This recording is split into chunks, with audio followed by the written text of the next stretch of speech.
సప్తమి తిథి నాడు సూర్యకాంతి చాలా విశేషంగా ఉంటుంది.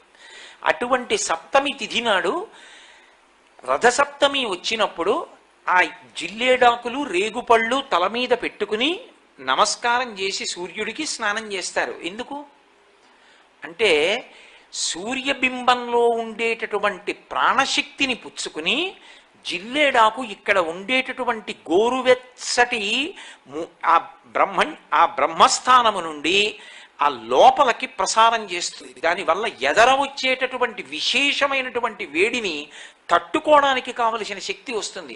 రేగుపండుకి ఓ లక్షణం ఉంది, పీడ తీస్తుంది అది. అందుకే పిల్లలకి భోగి పండగ నాడు చిల్లర పైసలతో కలిపి రేగుపళ్ళు పోస్తారు. భోగి పీడ పోయింది వాళ్ళకి అని. అంటే వాళ్ళకి ఆ పీడ పోతే వాడు భోగం అనుభవించడానికి యోగ్యుడవుతాడు, ఆ తేజస్సు నిలబడుతుంది. ఈ లోకాన్నంతటినీ చెక్కేవాడు ఎవరంటే సూర్యనారాయణమూర్తి.